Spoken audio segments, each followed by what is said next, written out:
Hello you guys, welcome to this home update. So we are joined outside today because we are going to be making some changes out here. So right now we are in front of my living room. There's the windows to the living room. There's Theo behind me. This area has this nice little brick ledge that I'm planning to put plants on later. I just haven't done that yet. I have a few plants here. And then right here we have a concrete slab, a concrete rectangle that is perfect for an outdoor table. And we used to have like this really old wood outdoor table here.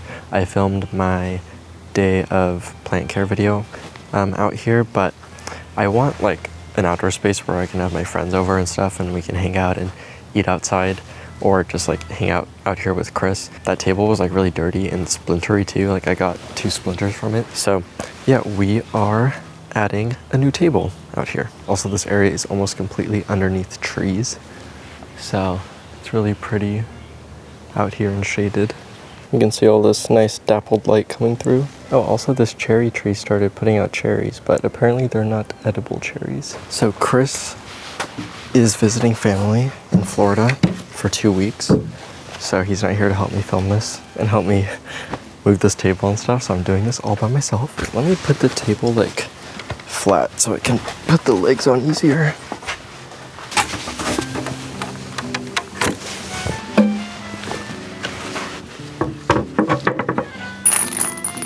This is pretty easy. It just comes with these legs and you just screw them in with this little hex key. Chris is gone for 2 weeks. It's already been a week though, so I'm getting a little bit more used to it. It's kind of weird for me to live alone. Like I've never lived alone before. I come from a pretty big family, so like someone was almost always home. I'm okay with being alone, but there's parts of living alone that I don't really enjoy. Like if you go out and then you come back home, there's no one there. Like you just come back to an empty house. I mean, I have Theo, but I can't talk to Theo. I think if I didn't have Theo, I'd feel like really lonely. Yesterday or 2 days ago, I went the whole day without really speaking. And yeah, so lately I've been making an effort to make more plans with my friends and hang out with people in person, which is good. Kind of like slowly starting getting used to it. But he is coming back next week, so I'm pretty happy about that.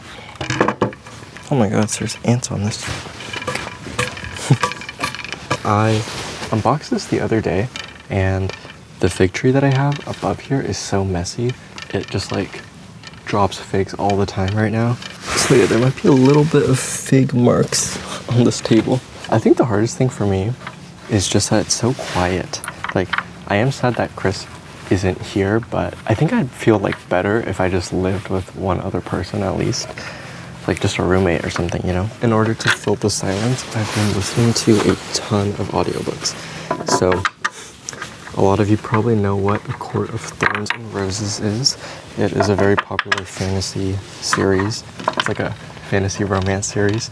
And normally, like, I don't have any interest in that kind of stuff, but I was watching a video by a YouTuber named Carrie Can Read, and she pretty much did like a whole summary of all of the ACOTAR books, and I listened to the first one, and I was like, you know what, let me give this a shot. And they are long books too, so I was like, this will be perfect for when Chris is gone. I have listened to 3 of the books. My favorite one was the second one, A Court of Mist and Fury. I started the last book in the main series, and honestly, I'm not a very big fan of it. It's just so different, and I'm not really sure what the plot is right now.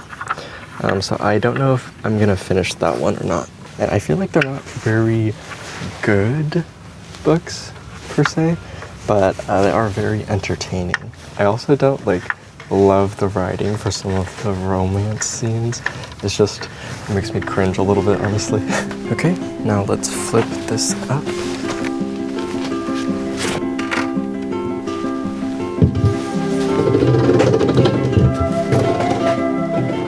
Okay, now let's add the chairs.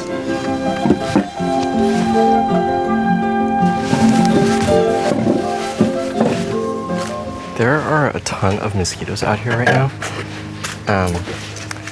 And I'm wearing my mosquito gear, so this is like mosquito repellent clothing so they can't bite through it. But it's kind of funny because I wanted this outdoor stuff for summertime, so I can have my friends over during the summer. But the mosquitoes are so bad right now at this time that it's not very comfortable for people to be outside. So yeah, now I have this dining set, and it'll be good for the fall and winter time when there are less mosquitoes. Can you guys see the mosquitoes that are like all around me right now?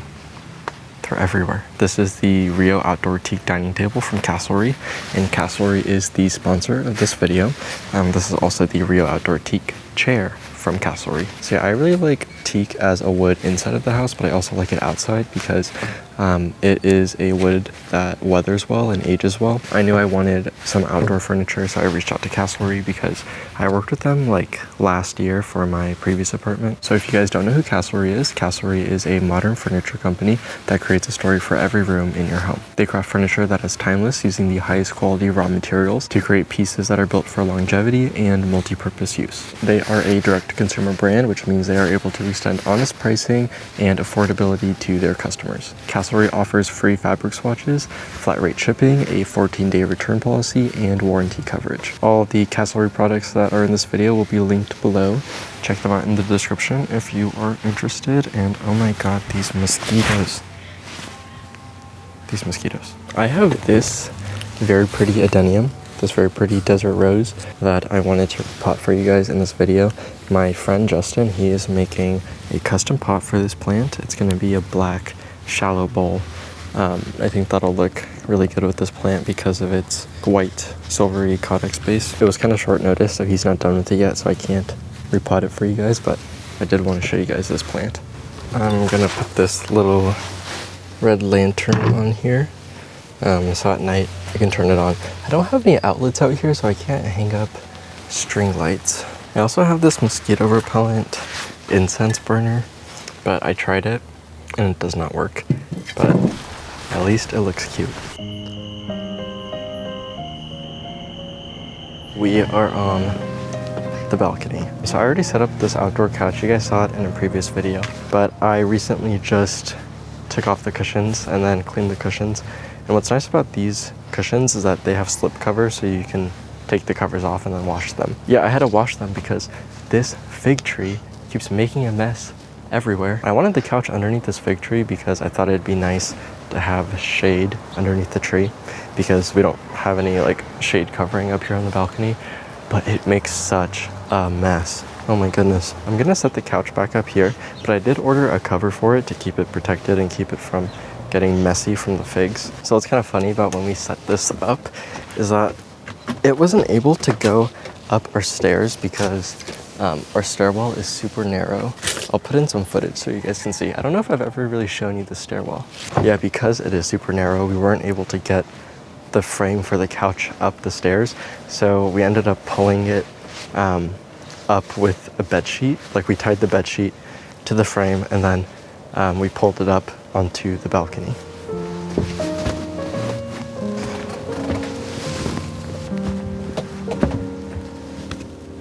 So this is the Sierra Outdoor Sectional Couch, also from Castlery. Theo really likes it. Sometimes we lay out here in the morning and then he just like lays in the sun and rolls around and stuff. It's really cute. But yeah, it's super comfortable. It's nice for when we have friends over and stuff, because before we just had a hammock on the balcony and now we can seat multiple people and we can hang out here. I also got this coffee table to go along with it. It's the Sierra Outdoor Coffee Table. And then next to the couch, we have this really nice shade umbrella. Because like I said, we don't really have any shade up here, so this provides a lot of good shade. And it's super easy to open up too. This is a tree aloe. I got this kind of recently because I wanted some plants up here that I wouldn't have to water very often. So I have this tree aloe. I think these look super cool when they start branching out. But I also really love the trunk of this thing. Over here, I have, what is this called? A foxtail fern. I don't believe it's a true fern, but it does really well in the Southern California climate in full sun, and it's super drought tolerant, so it's able to be up here. I haven't watered it in like 2 weeks, but I should probably water it soon. I was gonna repot this plant for you guys, but I recently hurt my back while trying to lift something up that was really heavy that I shouldn't have been lifting, and these pots are pretty heavy, so I don't want to do that by myself. I'm probably gonna wait till Chris comes back because I just don't want to injure myself. I think I'm gonna pot this in this black pot. because I think the color looks kind of too similar to the gray. This has been such like a nice area to hang out, especially at night, in the morning too, but I really like it at night because you can see the stars and stuff. You can lay down on the couch. And there also seems to be less mosquitoes up here compared to like on ground level. Okay, let's go back inside now. Come on, Theo, let's go back inside. So here we are in the upstairs bedroom. I've added a few things. So first thing is this sconce. I've had this sconce for such a long time. It's an old IKEA one, and I just didn't have a lampshade for it. But then I found this old lampshade that I used to have above my kitchen in the storage, and I just tried it and it fit. So I think it works perfectly. The only thing I don't really love is this cord here. I don't really know if there's any way to hide it, but yeah, that's my only little qualm about it, but it's pretty cool. Like, it can extend, can go in, can rotate. Oops.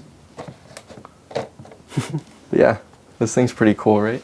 And it fills up the empty space over here and acts as a light source. I also added a headboard, as you can see. I think it really kind of makes the place feel a little bit more put together and eliminates a lot of the empty white space on the wall. Oh, also, last thing is that Chris and I, we went to a flea market. So yeah, it's just this nice oil painting. But something that I noticed that's kind of silly is look at the scale of the people. Do you see them right here? Like, why are they as tall as the flowers? So yeah, I think that's kind of just like a funny little quirk about this thing. Right now I have it hanging right here just because we have a nail here. I'm waiting for Chris to come back so that we can figure out where to place it. Also, some of you guys were asking how this monstera is climbing without a stake, and it's because I have a nail in the wall up there, and then I tied the monstera. So here we are downstairs in the living room. We painted this bookshelf. I talked about it in my previous video, and I don't think I like it. So the reason why we painted it, well, one is because a while ago someone commented like, hey, have you ever considered painting your bookshelf? Because I feel like the white isn't really doing anything for the space. And I was like, you know, that I kind of agree with that. Let me think about what color I want to use. I had this artwork and I really like this like dusty blue color. So I was like, okay, I want to paint it this color. And then I thought maybe that is too light because it's kind of like pastel-y. And then there is like a deeper, darker shade right here. So we used this to color match. The reason why I like went with this color is because I like this color and it works well in the space as an accent piece. However, I don't think it works well taking up the entire bookshelf. It just looks like a little bit out of place. And I didn't really decorate the shelves that much. I just put a few things on the shelves so I could get an idea of what it looks like. But I think the blue is just so much. And it doesn't really tie in that well with the rest of the living room because the rest of the living room is mostly like darker, more natural colors like green, woods. I'm thinking of maybe just repainting it back to white, or if you guys have other color suggestions, then maybe we could try that. The reason why we painted it though is because I just brought the idea up with my mom when she was here for the plant swap, and then she was like, okay, let's go get the paint right now and do it. And I was like, okay, let's do it, that'll be fun. I sat with it for about a week or 2 weeks now, and I am not sure. It just feels a little bit disjointed. So then over here is an art piece that I got from a local artist in Vietnam.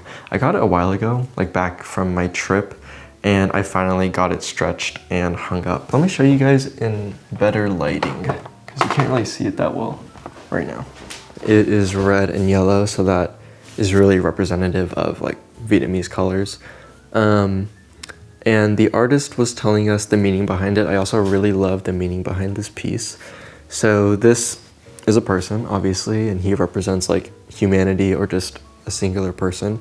And this is Buddha. So Buddha is like in his heart, and he's holding his heart and he is protecting it. So Buddha as the heart represents like the goodness and the innocence and the love that you're born with.